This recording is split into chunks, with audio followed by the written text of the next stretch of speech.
Aujourd'hui, je te fais la tier list des meilleurs aliments pour une perte de poids. Ok, on start ça avec les flocons d'avoine. Flocons d'avoine, je vais mettre ça en B parce que au déjeuner, je trouve que ça bourre quand même pas mal. Ça va t'amener là, quand même des bons carbs qui vont t'unir là, sur ta journée. Huile d'olive, autant que c'est quand même une des bonnes huiles pour la santé, ça reste que c'est hyper calorique. Je vais mettre ça en C. Jus d'orange, ça va être un D.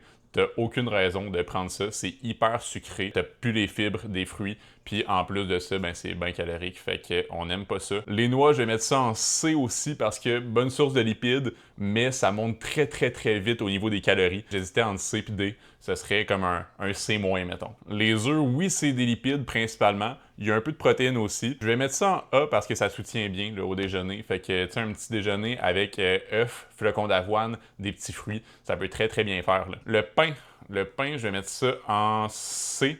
Quand même assez calorique. Il y a des meilleures sources de glucides que ça là, qui sont pas transformées. Niveau des sushis, ça a l'air de rien. Tu sais, c'est du poisson, des légumes, du riz, mais ton riz est sucré, puis en plus de ça, il y en a en grande quantité.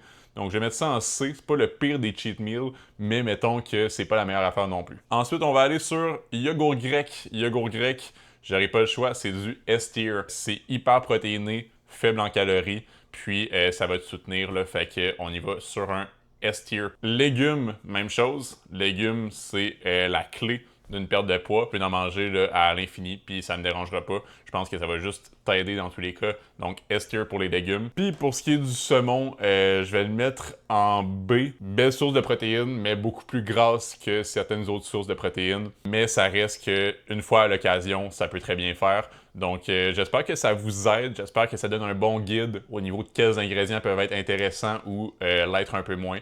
Puis, dites-moi en commentaire si vous êtes d'accord avec moi.